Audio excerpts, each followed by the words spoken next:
আমদানি কমলেও বিদায়ী অর্থ বছরে লক্ষ্যমাত্রার চেয়ে ২১৬ কোটি টাকা বেশি রাজস্ব আদায় করেছে বেনাপোল কাস্টমস। আদায় হয়েছে ৬,১৬৪ কোটি টাকারও বেশি।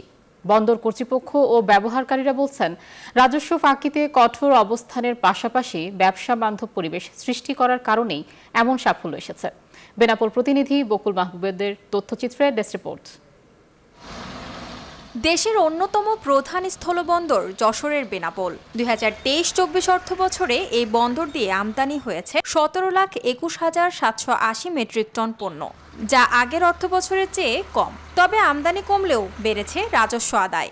বিদায়ী অর্থ বছরে এই বন্দর থেকে আয় এসেছে ৬,১৬৪ কোটি ৫৯ লাখ টাকা, যা লক্ষ্যমাত্রার চেয়ে ২১৬ কোটি টাকা এবং গত অর্থ বছরের চেয়ে ৩৭৮ কোটি টাকা বেশি।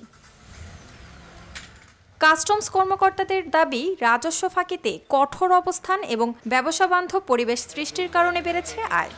বন্দর কর্তৃপক্ষ যে জিরো টলারেন্স দেখিয়েছে, যার কারণেই আজকে বেনাপোল বন্দরের রেভিনিউ স্বতঃস্ফূর্তভাবে লক্ষ্য অর্জন হয়েছে।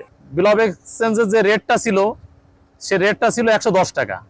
এটা রেটটা এখন বর্তমান চলতেছে ১১৮ টাকা।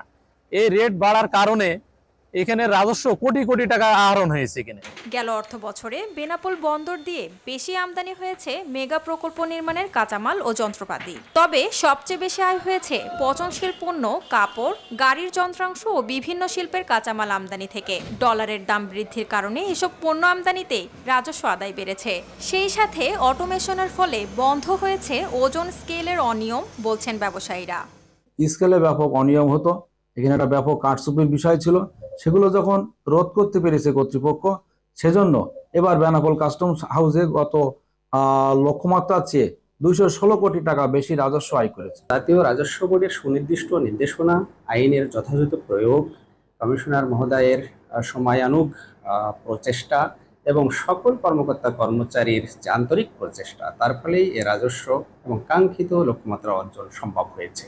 বন্দরের ব্যবসা বান্ধব পরিবেশ বজায় রাখার পাশাপাশি রাজস্ব আদায়ে জিরো টলারেন্স নীতি অব্যাহত থাকবে বলে জানিয়েছেন কাস্টমস ও বন্দর কর্তৃপক্ষ।